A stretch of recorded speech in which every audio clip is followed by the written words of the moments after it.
Coverage of Minnesota's 2015 Reverend Martin Luther King Day Breakfast is sponsored by UNCF, the United Negro College Fund, and is supported by the General Mills Foundation. Live from the Minneapolis Convention Center, Minnesota's Reverend Martin Luther King Day Breakfast, featuring keynote speaker Vernon Jordan. Also speaking, Dr. Michael L. Lomax, President and Chief Executive Officer of UNCF, the United Negro College Fund. This year's chair of the 2015 MLK Breakfast Committee, Mr. Donzel Leggett, and musical selections performed by Yolanda Adams.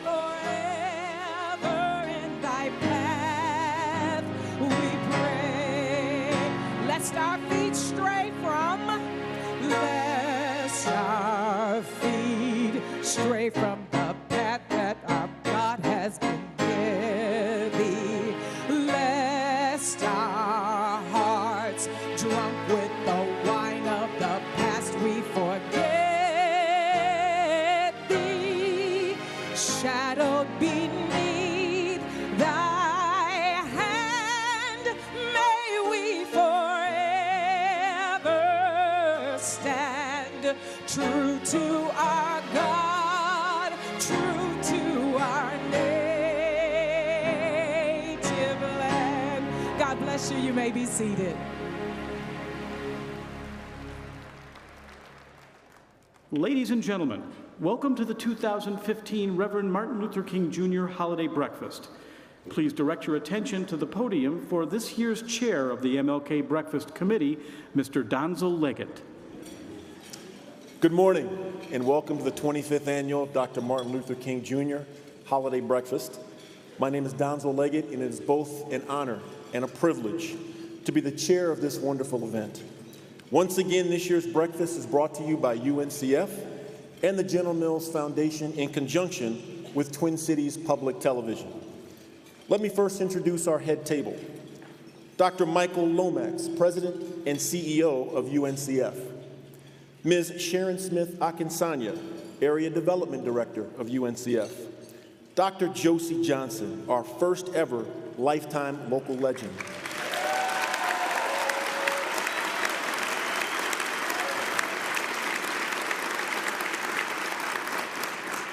Our keynote speaker, Mr. Vernon Jordan, renowned civil rights leader and attorney, and Mrs. Kim Nelson, General Mills Senior Vice President of External Relations and President of the General Mills Foundation.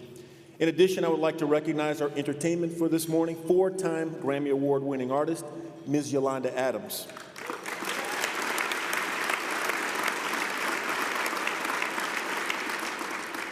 In the audience are several distinguished guests and elected officials, including Lieutenant Governor Tina Smith,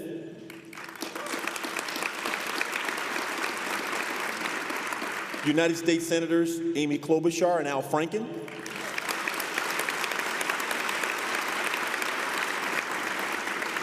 and United States Representatives Keith Ellison and Tom Emmer.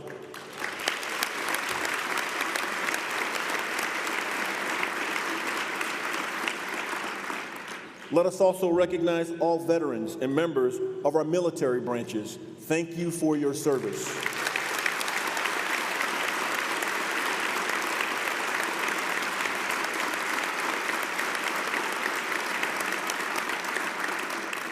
I'd also like to thank those who created this breakfast 25 years ago.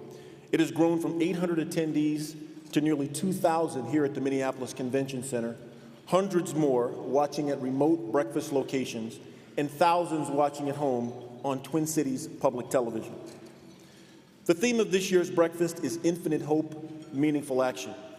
It represents the belief that we can achieve an immeasurably great future if we are willing to use our collective conscious will to act with altruistic purpose. We live in the greatest country in the world, but we are not without our struggles. Clearly, this has been a tumultuous and challenging year. And although our state, Minnesota, ranks as one of the top places to live in the United States, it also has some of the largest racial disparities in the country with regard to education, unemployment, imprisonment, and poverty. No, Dr. King once said, we can accept finite disappointment, but we must never lose infinite hope. And that darkness cannot drive out darkness. Only light can do that. Therefore, to inspire positive change, we must allow the pockets of light that we have to shine. And we must contribute more energy to grow those lights, whether it is honoring local heroes like Dr. Josie Johnson, or remembering that this country and this state elected and re-elected the first African American as president. We need these shining lights to inspire infinite hope. I was born a few months after Dr. King was killed and grew up in Key West, Florida. My mother would talk about Dr. King not as a martyr, but as a beacon of infinite hope. She would say, because of him, you can be anything you want to be if we act. His dream was not a dream to me, but an achievable reality based on my actions and the support and help from my family and friends and others in a community of all shades. Dr. King believed that life's most persistent and urgent question is, what are you doing for others? We hope that you join us in boldly answering this question with meaningful action, achieving our goal of 25,000 incremental volunteer hours this week. Please join us and volunteer by going to our website, mlkbreakfast.com. As President Obama said, change will not come if we wait for some other person or if we wait for some other time. We are the ones we've been waiting for. We are the change that we seek. Thank you. Hi, everybody. Today, we pay tribute to Dr. Martin Luther King, Jr. We reflect on the lessons of his life. That extraordinary change begins when ordinary men and women are willing to stand up for the progress they seek. We draw strength from his unbending commitment to justice and his unwavering conviction in the moral force of nonviolence. And just as we celebrate the progress he helped inspire, we recommit ourselves to our unfinished work, defending the dignity and equality of all people. That's why today we come together in a national day of service. Because as Dr. King once said, life's most persistent and urgent question is, what are you doing for others? Today, Americans across our country are answering that question through their actions. They're cleaning up parks, visiting hospitals, working at food banks, and reading to children. They're doing their part to honor Dr. King by heeding his call to serve. To everyone out there volunteering today, thank you. And to everyone who wants to join in, it's not too late. Just go to www.mlkday.gov to find a project happening right now near you. Dr. King is an inspiration to millions around the world, including me. We feel his legacy all around us, in our schools, our communities, our halls of government, and most importantly, in our hearts, how we treat each other, in the simple acts of kindness and respect that bind us together as one American family. That was Dr. King's dream, that one day all Americans would treat each other as brothers and sisters. Let's all do our part to make that dream real, not just today, but every day.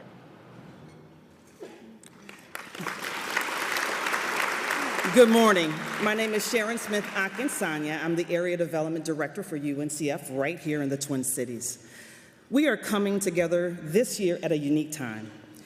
As a nation of Americans, we are reminded that we still need to fight for the vote, justice, and equality. But we are also reminded of what can be accomplished if we take meaningful action together. Today, we celebrate the great work of Dr. King and so many others, as well as the critical role students and alumni of historically Black colleges have played in our history. As you know, Dr. King is a graduate of UNCF member institution Morehouse College. The great John Lewis also graduated from UNCF member school Fisk University. And this morning, I am so proud to honor another Fisk graduate, our very own hometown history maker, Dr. Josie Robinson Johnson, with the first ever Lifetime Local Legend Award.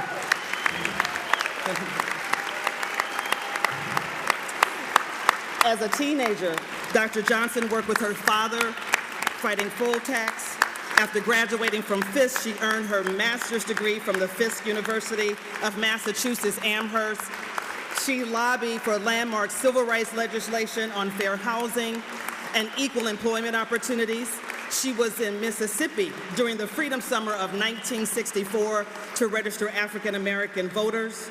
And she was there on the National Mall for 2 historic events, both Dr. King's I Have a Dream speech and 50 years later for the inauguration of our nation's first African-American president, Barack Obama. She was the first African-American to serve as a member of the University of Minnesota Board of Regents, and she served as Associate Vice President for Academic Affairs. In 1998, the University of Minnesota established the annual Josie Robinson Johnson Human Rights and Social Justice Award. She has 3 daughters, Patrice, who's in heaven, Josie and Noreen, who are here today, 3 granddaughters, Lauren, Josie, and Rosa, and 2 great-granddaughters, Lucy and Ella. What a history she's seen, what history she's made. Take a look. It's quite true that I grew up in a very active family, and we grew up in Texas. My father and my mother, and I had 2 brothers. We had in Texas, as you may know, you had to pay poll tax in order to vote.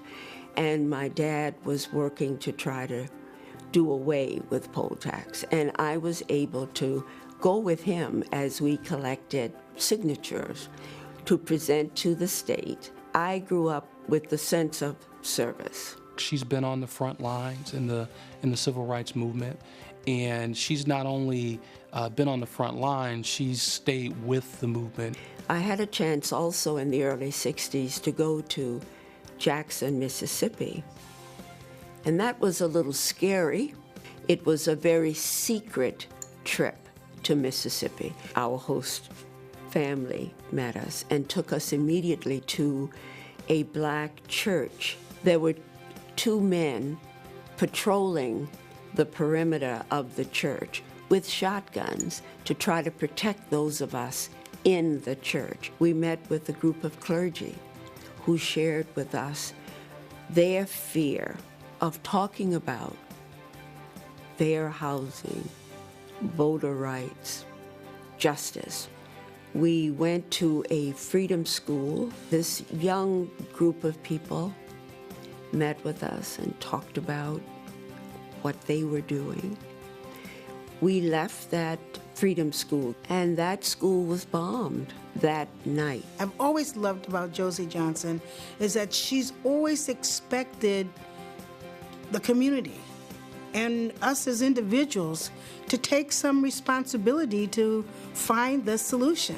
We organized a group of people to go to the legislature in '61 to a lobby for fair housing.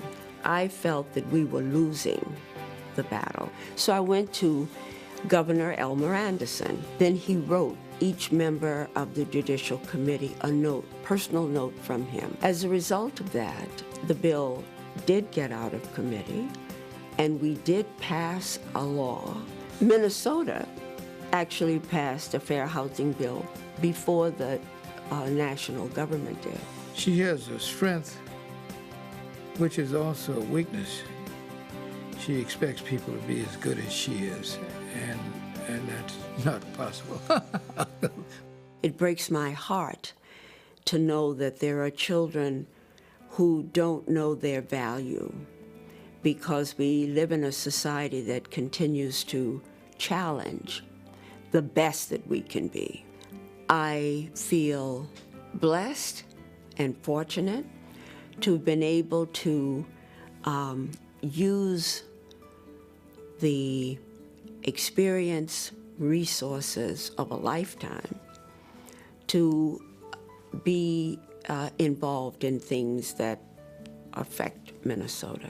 So the idea of being able to sit on the shoulders of Dr. King and try to do what he wanted us to do is very humbling.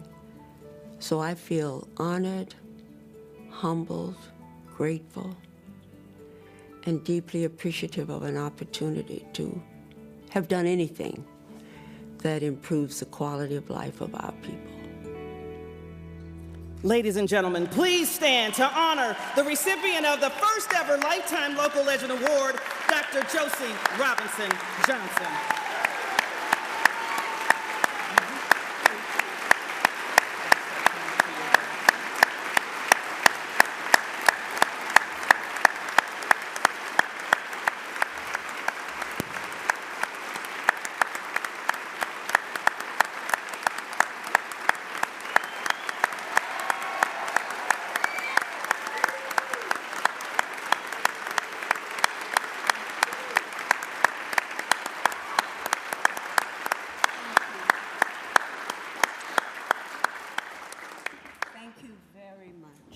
I'm deeply honored. Can't tell you what this means. Thank you.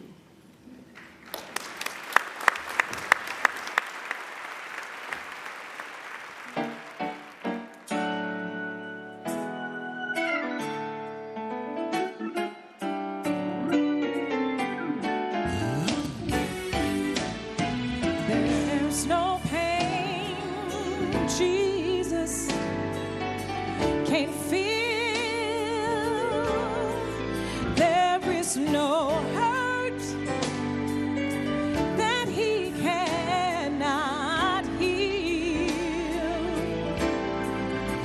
All things work according to all of God's promises and his holy will.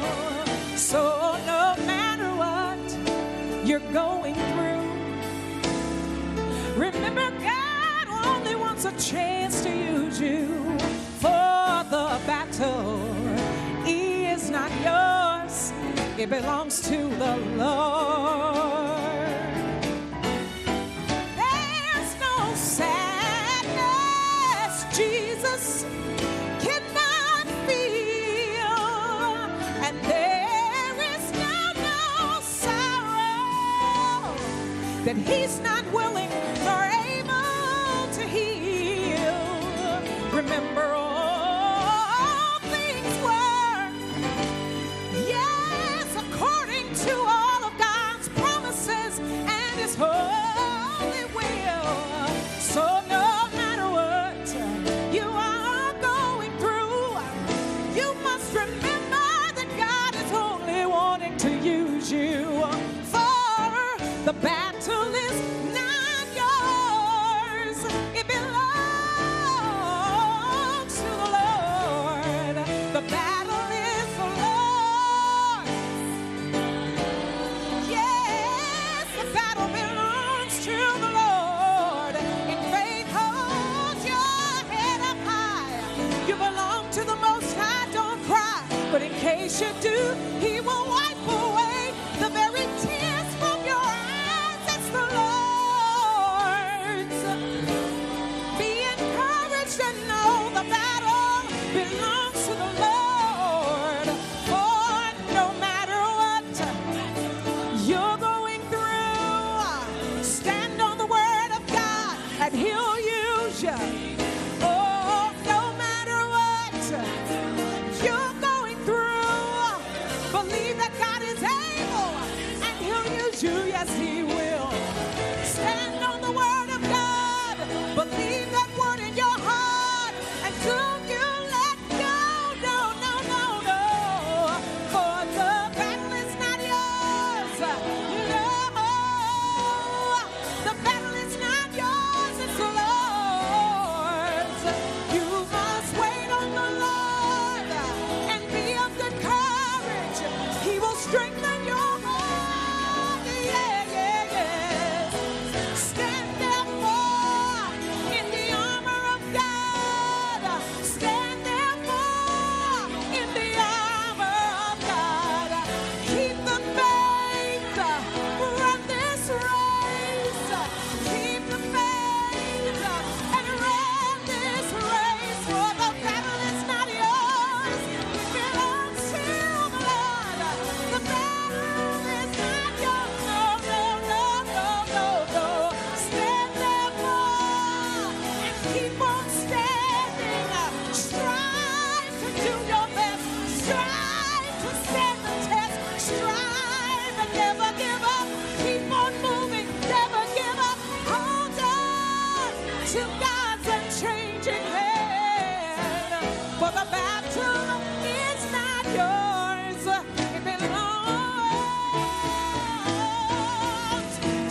Well, that's a spirited way to get started.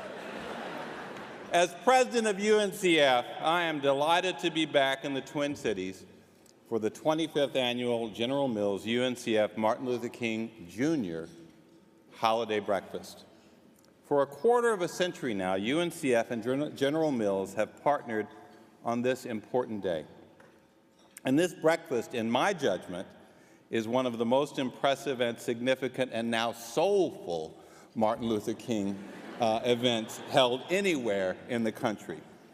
We have had a wonderfully joyous celebration and heard from incredible speakers who have brought us thoughtful and challenging messages inspired by the life and work of Dr. King.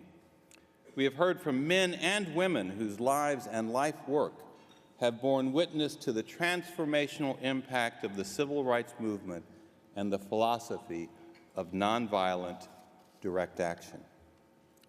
Dr. King told us that the arc of the moral universe is long, but it bends toward justice. The testimonies of the speakers who have graced this stage have reaffirmed that truth. We have not yet achieved Dr. King's ideal of the beloved community, but we, you and I, we the people, can and must persist in seeking, working for, and championing that ideal. And if ever we ran the risk of complacency, recent events in Ferguson, in New York City, and Cleveland, Ohio have been brutal reminders that racial injustice is still too prevalent in our great nation. At UNCF, we have felt a renewed sense of urgency about our work. For 71 years, we have urged all Americans to embrace our cause, ensuring that Black and low-income Americans have equal opportunity to achieve a college education. We have championed education so that every American can have the chance to live the enriched lives that come with the knowledge and skills, degrees and credentials that only post-secondary academic preparation makes possible. But our renewed urgency comes also from the recognition that our work not only helps individuals ensure that they will live more financially secure lives and enjoy greater opportunities, but also because a better educated citizenry has the knowledge, habits of mind, gravitas, and wisdom essential to nurture, preserve, and protect our democracy. We need not only to prepare new generations of Americans for the good jobs that fuel our economy, but to prepare them to be wise, thoughtful, and compassionate leaders. And more than ever, we must ensure that we have a diverse pipeline of talented and educated Americans prepared to lead our faith communities, our business and professional communities, our political sector, our criminal justice system, our media sector, and all across our great nation. There is too much at stake. We cannot afford to lose any lives to violence and destruction, nor squander any with self-destructive behavior. Education is the foundation, and we must all recommit on this day to do all we can to make access to a great education the rule and not the exception for all Americans, not just some Americans. And that is why UNCF has urged all Americans to embrace our cause and why we have reiterated our message in the now iconic and amended words of our motto, "A mind is a terrible thing to waste, but a wonderful thing to invest in." And we know that our speaker this morning believes deeply in the work of UNCF because he has himself led UNCF. He set it on the course that it maintains today and that has not only made UNCF the nation's largest and most successful minority education organization, but has also changed the way the country thinks about race and education. For as UNCF's executive director from 1970 to 1972, Vernon Jordan persuaded the Advertising Council to adopt UNCF for the nationwide exposure that comes with being a National Ad Council campaign. Today, our motto not only articulates UNCF's core values, but has become a preamble to our national call to action, challenging each of us and our nation to provide excellent educations for all. And that is what Vernon Jordan set in motion, and he was just getting started. He went from leading UNCF to leading the National Urban League, and from there to a distinguished career as an attorney, an investment banker, an advisor to presidents, and a moral and political leader for all of the nation. Every piece of legislation, every presidential policy and directive, every tenet of national civil rights policy bears the stamp of his insight and his wisdom. His has been a life in the mold of Dr. Martin Luther King, committed to justice and leading the fight against inequality. He has been a generous mentor for men and women in business, the public sector, and education. He is a man I deeply admire and am honored to call my friend. Ladies and gentlemen, please welcome Vernon Jordan.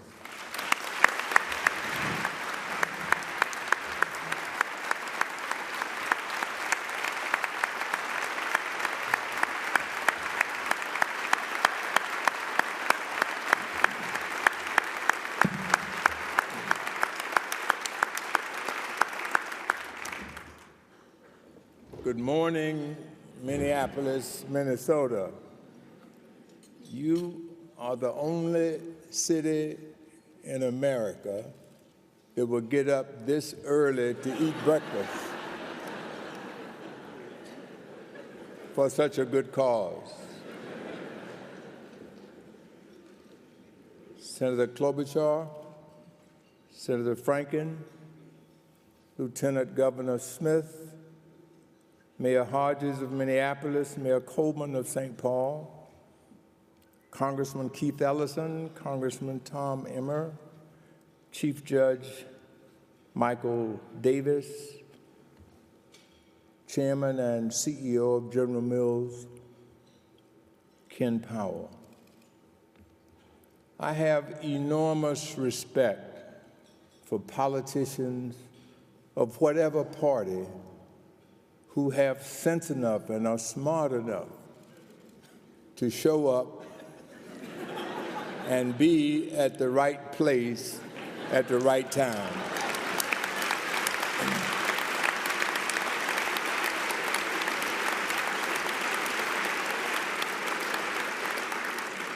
And this morning, Martin Luther King's birthday in Minneapolis is the right place at the right time. May we bow our heads. Let the words of my mouth and the meditations of my heart be acceptable in thy sight, O Lord, our strength and our Redeemer. It was my great privilege to speak at this breakfast a decade ago, and I'm very happy to return to this great city, home to two of the greatest public servants and foot soldiers for justice I have ever known, Hubert Humphrey and Walter Mondale.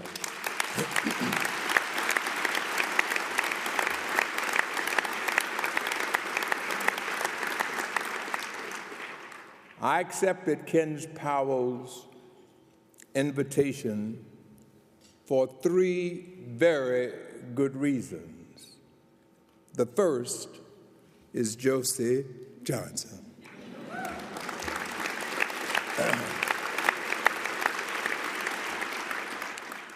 Josie is the gold standard of community leadership.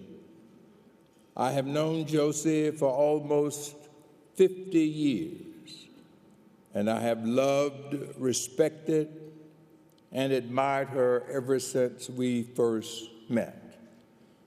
I have watched Josie work for the betterment of two cities, Minneapolis and Denver, and I remain in awe of her and all of the wonderful, splendid work she has accomplished, and I congratulate you, my dear Josie.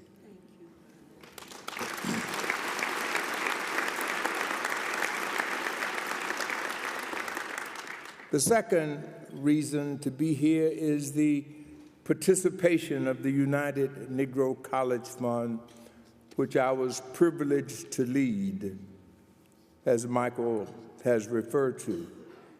I am honored that Michael, my friend and successor a few years in between, I'm happy that Michael Lomax is here, and I thank you, Michael, for that eloquent introduction, and you have my permission to tell it wherever you want to tell it.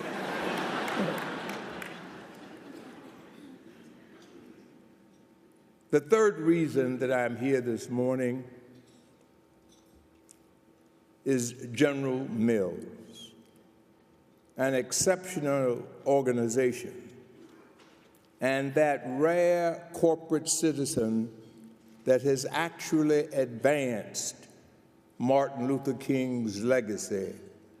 I'm talking about a company, General Mills, that not only took a strong stand for marriage equality in Minnesota,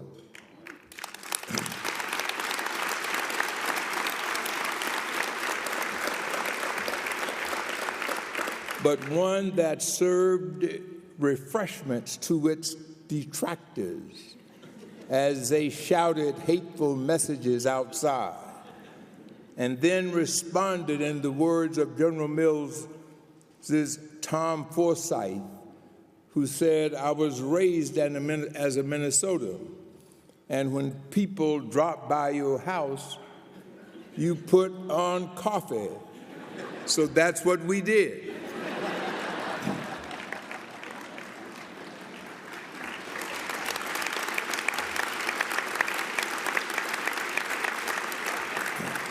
So I am greatly honored to be here this morning, and I thank you for the opportunity to have a word. A fortnight ago, I went to see Ava DuVernay's new movie, Selma. It is in many ways a beautiful and moving film. A film I hope, I promise, that all 9 of my grandchildren will see and discuss. It is not, of course, a perfect film, nor is it a perfect representation of the civil rights movement and all of its diversity and complexity.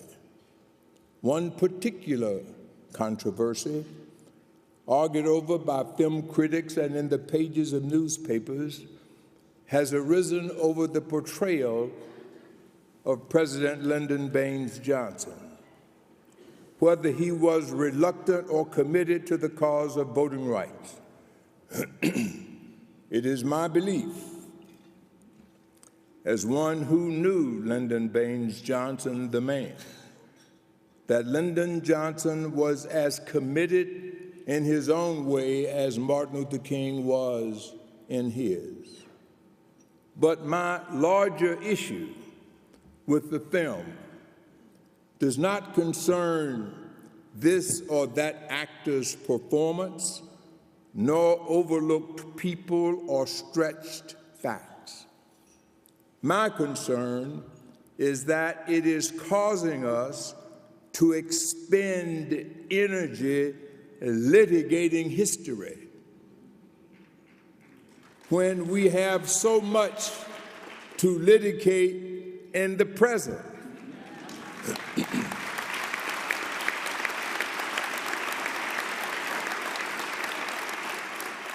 It draws our attention to the finish lines, the other side of the bridge, the triumphant arrival in Montgomery, the Voting Rights Act, when the truth is our finish line cannot be captured in celluloid because our journey continues and history is still being written.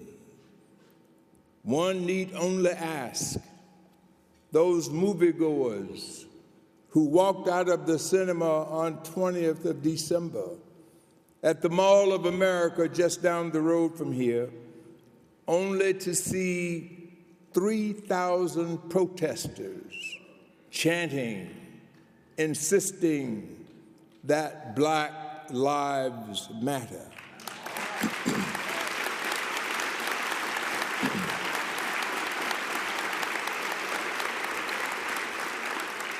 These young people and this new struggle remind us that there are many Edmund Pettus bridges yet to be crossed.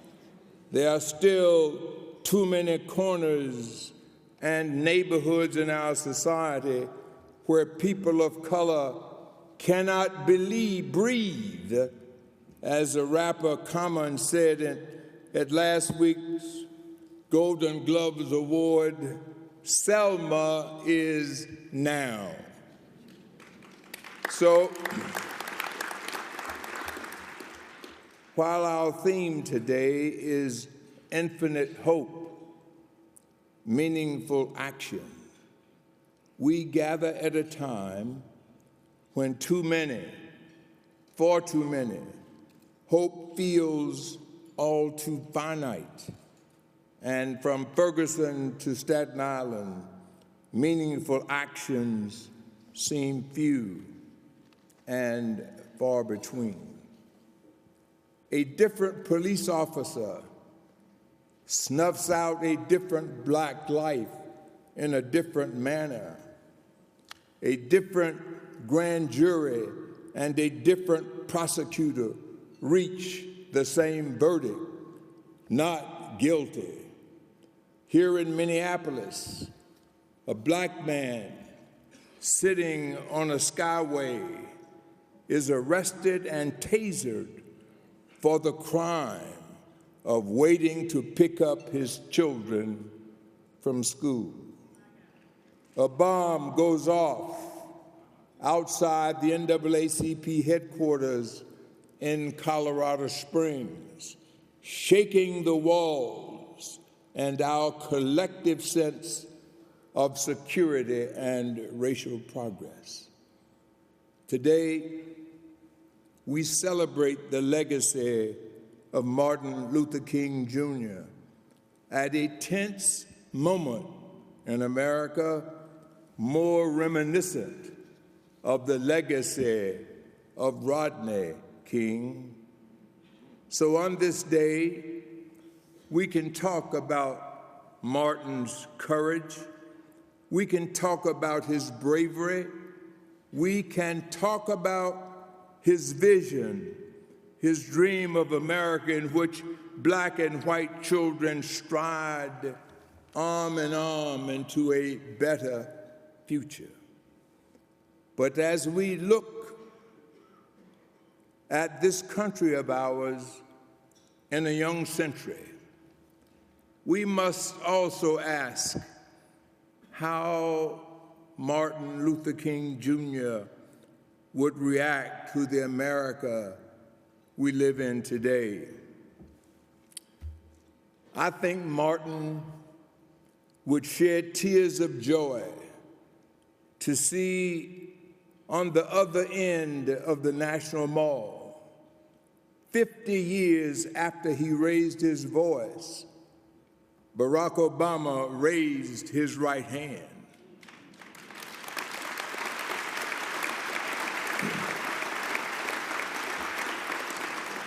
He would, as I did on election night in 2008 and again in 2012, cry the tears of my parents and grandparents, the tears of all those black people who toted that cotton and lifted that bale. Martin would have seen in Obama the vindication of the words that the arc of the moral universe is long, but it bends toward justice.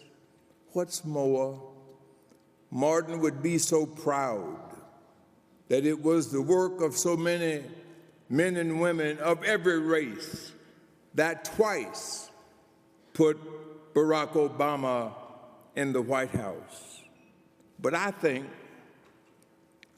Martin would shed tears of sorrow to see Jim Crow reborn, not just in the South, but across America, as a surge of draconian new voter identification laws are proposed and enacted in the states.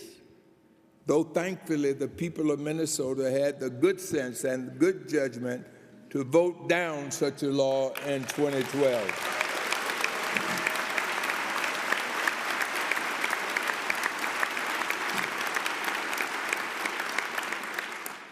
I think Martin would shed tears of joy to see black CEOs at some of America's top companies, titans of the corporate world like Ken Chenault at American Express, Ursula Burns at Xerox, Roger Ferguson at TIAA Cref, Kenneth Frazier at Merck, and Don Thompson at McDonald's.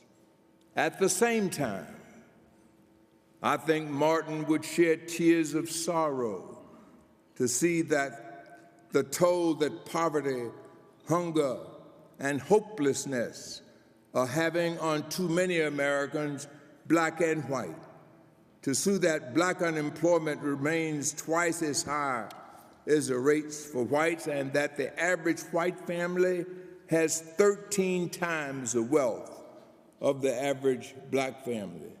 To see more than a half century after Brown versus Board and the Fair Housing Act, that segregation stubbornly persists in our schools and in our neighborhoods. To know the astonishing and unconscionable reality that more black men are incarcerated, on probation, or on parole today than were enslaved on the eve of the Civil War. What joy to see urban violence dropping, but what sorrow to see the weapons of war continue to be wielded on our streets and in our schools, and that those sworn to protect our communities too often have little connection or outright contempt for our communities. Martin would cry tears of joy that across the world, people of so many races and religions are living side by side in his concept of the beloved community. But he would weep tears of sorrow to witness a few twisted ideologues visiting terror upon cities from Paris to Sydney to Ottawa to Baga, Nigeria, fanning the flames of hatred and intolerance.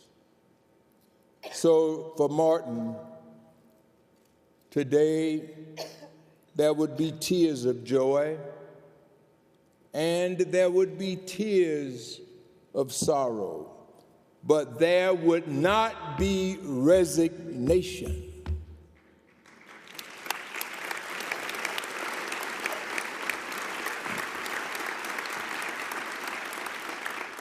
Martin would care far less about a holiday in his honor or a film showcasing his struggle, or even a monument on our National Mall than he would care about the millions still left behind.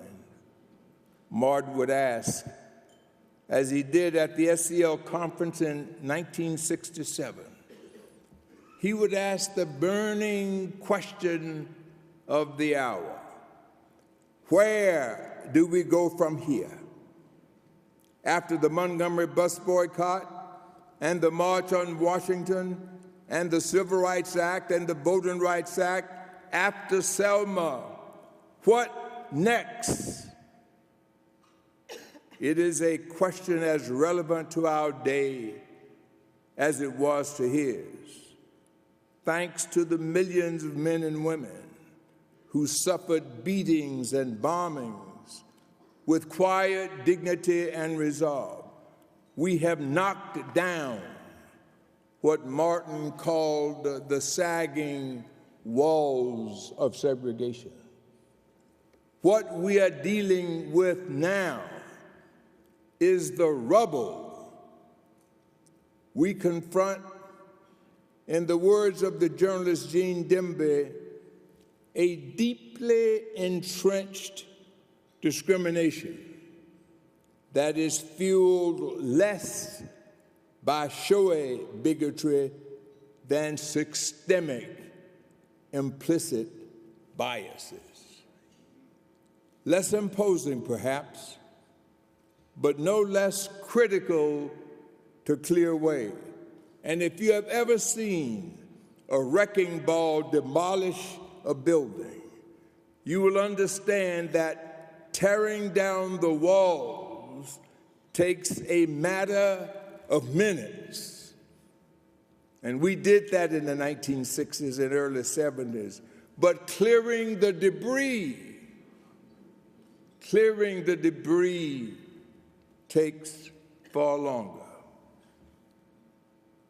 It is easy at such times as these to mistake the mountains of debris for the walls themselves.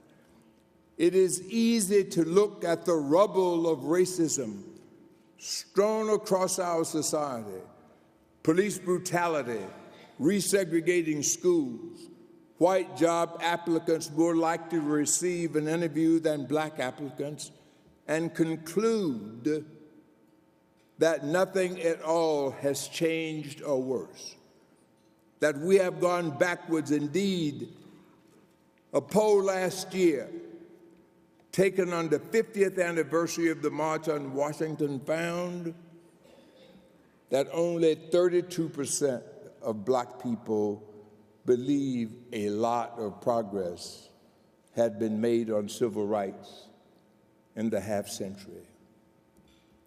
This resignation is understandable among those who experience daily degradation, people who, for the slightest of offenses, are stopped and frisked and harassed, or worse. But at the same time, in such moments, I believe a history lesson is in order. Tragedy is not new to black people. It is part and parcel of the black experience. Our progress has never been linear. In June 1963, President John F. Kennedy declared on national television that civil rights was a moral issue as old as the scriptures and as clear as the American Constitution. That same night in June of 1963, the same night that Kennedy spoke, my friend and fellow NAACP staffer Medgar Evers was shot down in his driveway in Jackson, Mississippi. A few months later, September, we lost 4 beautiful little girls in Birmingham at the 16th Street Baptist Church as they sat in Sunday school. In November of 1963, President John F. Kennedy himself was assassinated.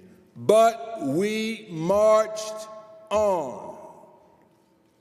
In 1964, it was Goodman, Cheney, and Schwerner, their bodies buried in an earthen dam in Neshoba County, Mississippi.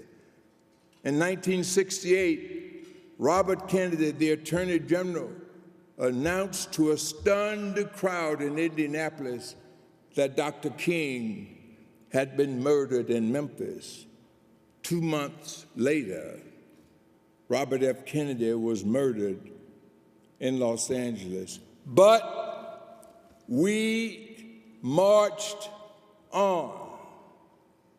These were devastating blows to the movement, grievous wounds to the soul and substance of the fight for justice and equality, but still, we marched on. When hundreds of civil rights bills were bottled up or blocked in the Senate, defeated by the largest margins in history, we did not abandon the field nor give up the fight. We marched and demonstrated and petitioned and registered voters until the crooked path were made straight and the rough places made smooth, and the President of the United States affixed his signature to those bills and made equality the law of the land. That is what it means to have infinite hope. Hope in spite of all obstacles. Hope in the face of defeat after defeat. Hope against all odds. Hope no matter what comes. But hope alone moves no mountains. And that is where meaningful action must come in. The system cries out for reform, but it calls for wise actions, not rash actions. Measured responses, not blind rage. Rioting is not the solution. Burning up our own neighborhoods is not the solution. Blaming the police or cursing the police is not a solution. For all of the new technologies available, I believe the solution at its core is not new.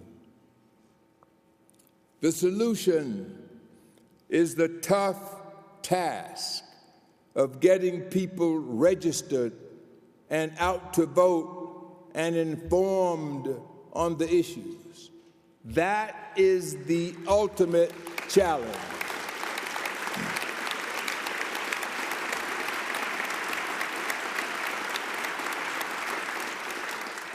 And that responsibility does not rest on anybody but ourselves.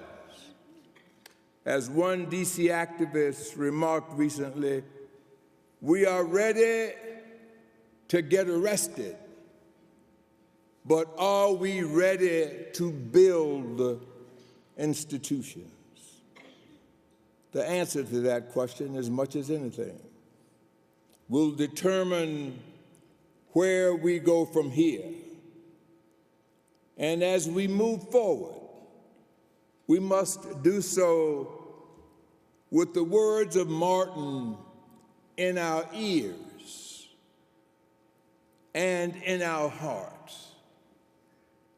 Listen to the words he gave in 1967 at the Southern Christian Leadership Conference. where he asked where the movement was going. And Martin says this: "I confess, my friends, that the road ahead will not always be smooth. There will be rocky places of frustration and meandering points of bewilderment. There will be inevitable setbacks here and there, and there will be those moments when the buoyancy of hope will be transformed into the fatigue of despair." Boy, was he elegant. "Our dreams will sometimes be shattered and our ethereal hopes blasted.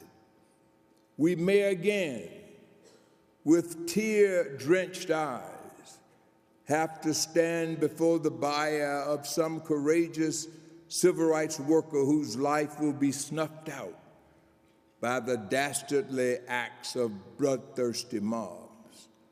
But difficult and painful as it is, we must walk on in the days ahead with an audacious faith in the future." And I say to you today, and I have come to say to you today, that I have that audacious faith in the future. My faith, if you can believe it, comes in part from a box of Cheerios. Last year, Cheerios and General Mills aired a TV commercial. All of us, I'm sure, have seen it. A beautiful child asks her mother if Cheerios are good for your heart. Her mother assures her that they are. The girl's father wakes up from a nap on a couch to discover a pile of Cheerios on his chest. It's a delightful and heartwarming advertisement, unremarkable but for one fact: the girl's mother is white and her father is black. Much of the media coverage of this ad focused on the vitriol it received online from the darkest corners of the World Wide Web and the darkest recesses of people's minds. But far more notable was how utterly unconcerned most Americans were. Many, in fact, commented on how nice it was to see an advertisement show a family like their own. Even more notable and admirer was that during halftime of last year's Super Bowl, I watched a second Cheerios advertisement featuring that same family. We forget that only 48 years ago, prior to the unanimous landmark Supreme Court decision in Lovin versus Virginia, in many states, interracial marriages like the one in that commercial were punishable by between 1 and 5 years in prison. Only 25 years ago, 65% of Americans said they were opposed to a close relative marrying a black person. In 2013, just 14% said the same. When this ad was shown to several young children, they liked it. And they couldn't understand what the ruckus was all about. Even after it was explained to them, they responded like they were living Dr. King's dream. Some people just fall in love like that, one girl says. There's nothing wrong with it, a young black boy adds. the final word comes from a little white girl who comments, "It's just the color of their skin. What matters is if they are nice or mean." These children are going to grow up to become our police officers and prosecutors, our CEOs and admissions officers, and our society will be better for it.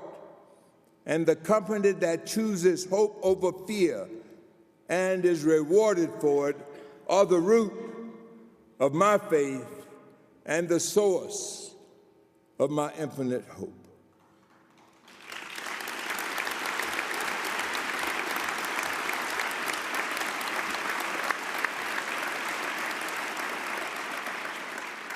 I'm told that I'm over my time, but I'm going to finish what I came to say.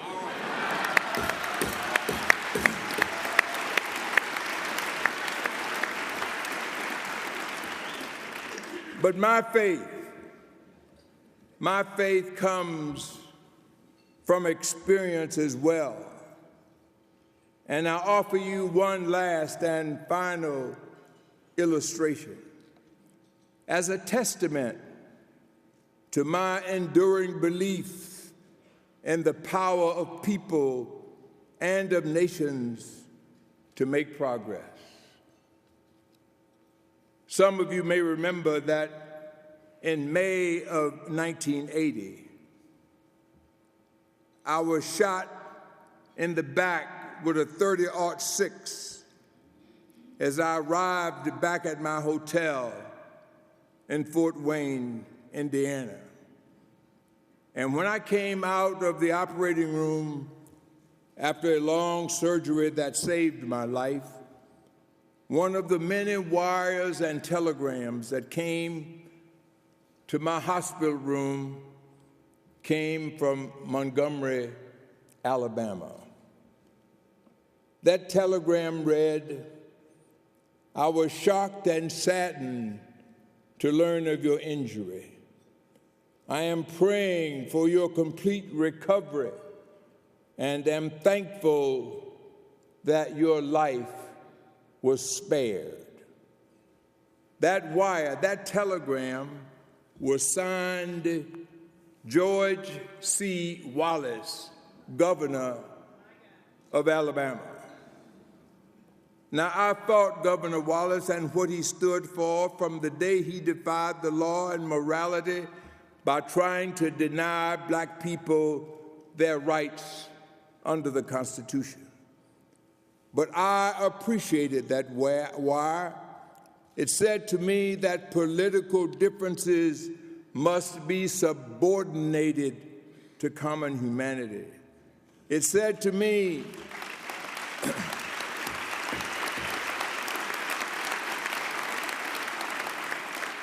it said to me that we are all human beings who have to reach out to each other. But the story does not end there. A year later, I went to Montgomery, Alabama to celebrate the retirement of the civil rights champion E.D. Nixon. 5 minutes before the program at the George Washington Carver High School, state troopers wheeled Governor George Wallace into the auditorium. And at the end of the program, the governor had the state troopers to put his wheelchair up on the stage and roll Governor Wallace toward me. And we shook hands. And he said, "Vernon, you got my telegram. You said so in your speech." And I said, "Governor, your telegram was the first one that got to Fort Wayne." And then Governor Wallace said, "Vernon, I want you to do something for me." And I said, "What is it, Governor?" And George Wallace, the man who proclaimed segregation now, segregation tomorrow, segregation forever, says to me, Vernon Jordan, will you reach down and hug me? That's the absolute, God-honest truth.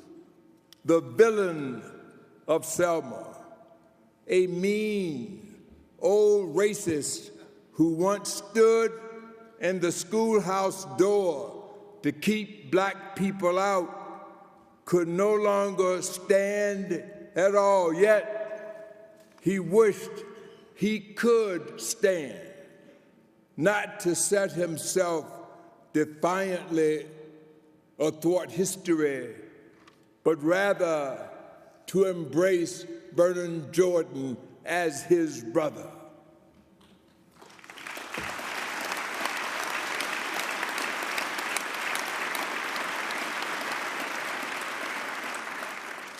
As much as anything else, that kind of transformation, repeated millions of times over, is the lasting legacy of Martin Luther King Jr. and the movement he helped lead.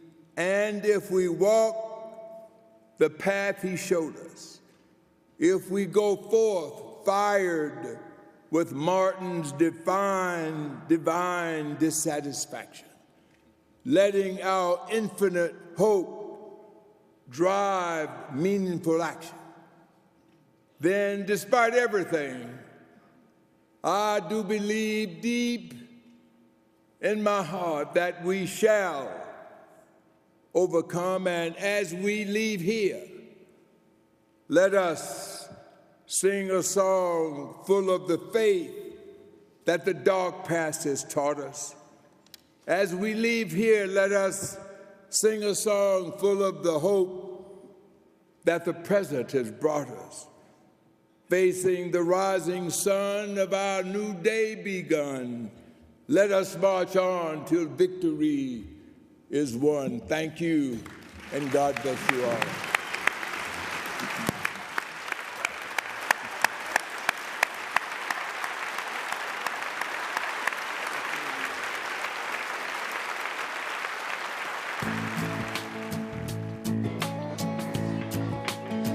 Well, I'm here to volunteer with the MLK mission for the Second Harvest Heartland. Today we're here at the Oak Park Center, up hanging some signs. Pleasure of painting a mural. We're here today helping create and package meals for immunosuppressed clients. Celebrating Martin Luther King Jr., giving a day back to the community. For much is given, much is required, like Dr. Martin Luther King said. Join me, join us in giving back to the community. Match your passion with a volunteer opportunity out there. Just get out and do it. We've all got the time to make a meaningful contribution in the lives of others. What are you going to do this week? You can do the same. Make it happen. We're kicking off our Martin Luther King Jr. volunteer initiative, where we're joining together a dozen companies across the Twin Cities to work together in the community. During the week of January 19th, we'll have more than 300 employees volunteering, and we hope you will join us.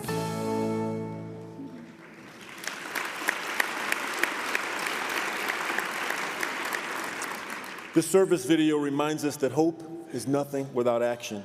Please, if you haven't already registered, go to mlkbreakfast.com and sign up to volunteer now. I want to thank Mr. Vernon Jordan and Ms. Yolanda Adams for their inspiring words and uplifting music.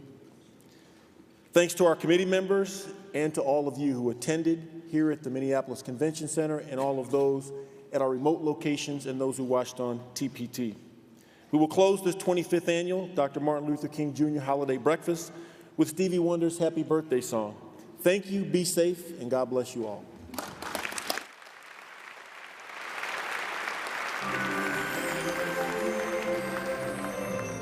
Those of you who know it, I want you to clap with me and sing with me, okay?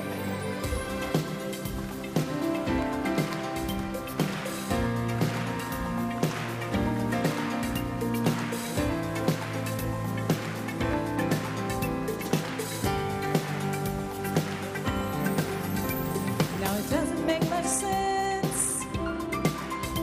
There ought to be a law against anyone who take offense day in your celebration, 'cause we all know in our minds that there ought to be a time that we should set aside to show just how much we love you. And I'm sure you will agree it would fit more perfectly to the Have the World party on the day he came to be. Happy birthday to ya. Happy birthday to ya. Happy birthday, happy birthday to ya. Happy birthday to ya. Happy birthday. And I never understood how a man who died for good could have no day or would be set aside for his recognition. It never should be just because some cannot see the dream clearly.